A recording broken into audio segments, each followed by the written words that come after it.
Excellencies, distinguished guests.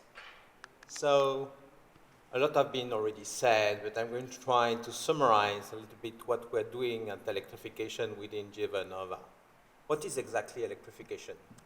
Electrification is a process that substitutes technology using fossil energy with technology that are fueled by electricity from the point of generation to the point of consumption, encompassing power grids and power conversion systems. As we can see, what we are doing is systems that obviously evacuate the power from the power generation solutions, transmit it, distribute it, and as well converting it to different kind of energy for the final end use, allowing the decarbonization. So whatever it is about propulsion, thermal power to heat with different furnaces or catalytic cracker, and as well obviously on chemical energy when it comes to battery storage or e-fuels, hydrogen, clean ammonia, clean methanol. Obviously, we are benefiting from very strong tailwind. Since 2022, electrification segment has been growing systematically every year by more than 20%. Our current backlog is more than $20 billion, whereas less than 2 years ago, it was less $6 billion. It gives you a feeling about the speed and the necessity to have strong partner with us to continue this profitable growth, which is crucial for our future. We're benefiting from excellent tailwinds and big megatrend growth driver. Obviously, the integration of renewable, but more globally, the decarbonization of the end use, and especially on the industrial decarb. And I would say as well the fact that the grid in particular is essential to national security. The recent conflict has demonstrated that the grid is an element which is absolutely vital for any nations. Without transmission, distribution of electricity, no telecom systems, no water treatment, no command and control for the armies. So that's really a mission critical element that could help us for the future to see a continuous growth for the next not only 5 years, but probably 10 to 20 years. Grid stability and flexibility is as well an important driver.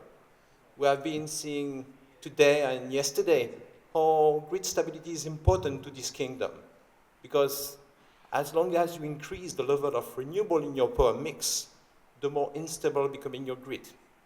And for that, we have solutions, obviously, based on power electronics or on rotating machines like synchronous condensers, or even on software solutions in order to make the grid more resilient and more capable to sustain this diversity of energy source, whatever it is, dispatchable source or more variable intermittent source of energy. Modernizing the grid, and the grid is obviously something which is aging all over the world, is the last point which is critical for us, because actually this super cycle Scott and Mavi were mentioning is as well something quite critical for the grid. I think a part of the grid has been built in some countries 70 years ago, in other countries more recently, but still 30, 40 years ago. We are building a new grid for the future due to this expansion of the needs, but as well to the necessity to continue to have a very modern and smart grid in order to manage this higher level of complexity.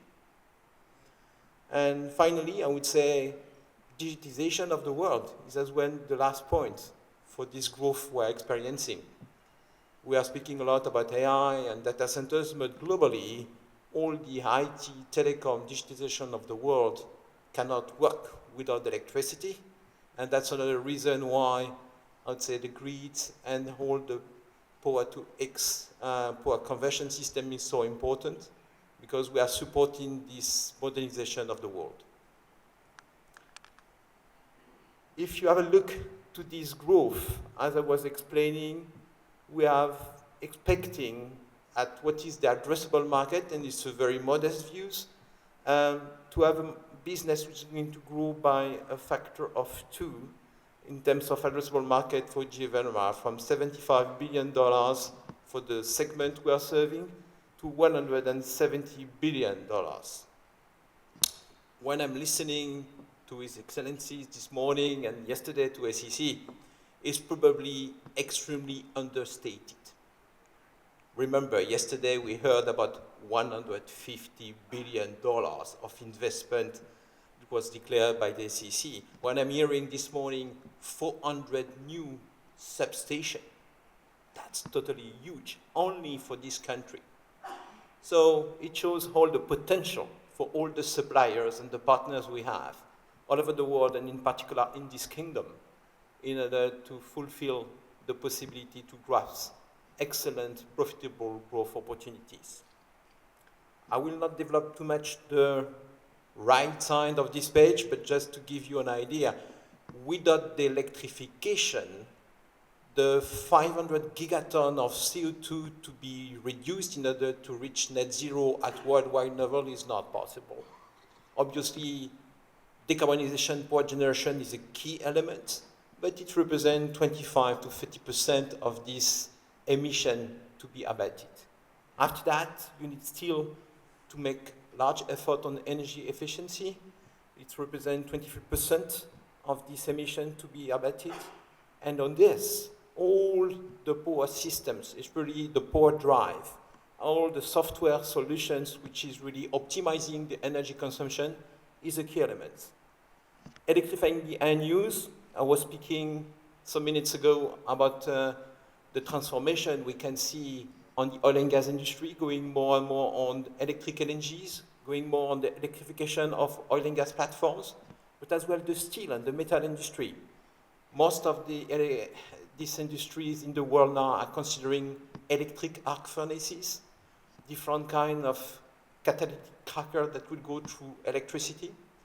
That's as well an interesting, I would say, outlet for our industry, which shows how we are contributing. And finally, what I could call the hard to abate emissions. And here it's all low carbon fuels, e-fuels, blue hydrogen, green hydrogen, ammonia, methanol, and obviously carbon capture and sequestration. Still nearly 50% of this emission to be abated. So whatever we are going to meet in 2050, net zero or before or a bit less, all these different drivers are going to be crucial for the world, and we at Electrification contributing at our level to these targets. I would say my expectation regarding our partners and suppliers is definitely in line with the SQDC motto that we have at GE Vernova. I will add first as well, obviously, the necessity for partners to work together on engineered solutions. We need design to cost approach that would make this revolution affordable. And for that, we do not have all the solution in our hands.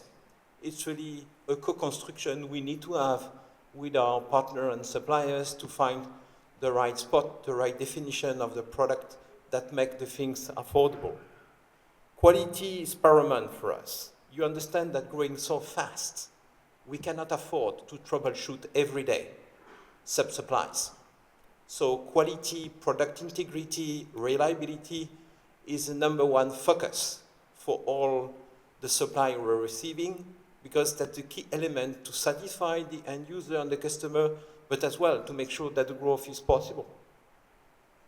On-time delivery, and even I would say lead time reduction, is a key competitive advantage. Today, we have been making a quite big breakthrough when it comes to the grid connectivity on the data centers, and one of the most important key success factors for all the hyperscalers, whatever it is, Google, Meta, Amazon, was lead time. How to accelerate this revolution, how to accelerate the energy transition, how to accelerate the connectivity. So as a partner, as a supplier, if we are really capable to reduce your lead time on a continuous basis year after year, that's a major advantage for us that we can leverage, and then we can benefit in order really to be even more competitive, to serve the needs of the country here in Saudi Arabia and more globally in the region or even at a worldwide level. Cost reduction, obviously, I was speaking about affordability.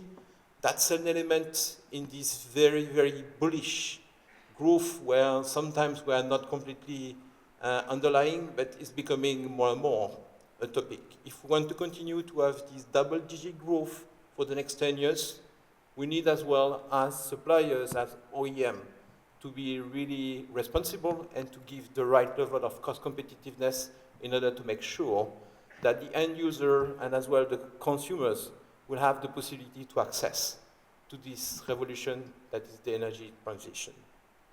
And responsiveness, obviously, timely and transparent communication, the way to communicate on bidding and response is a key element.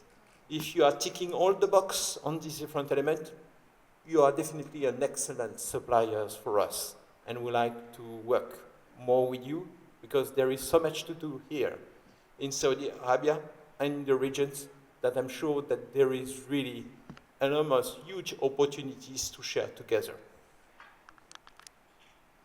Thank you.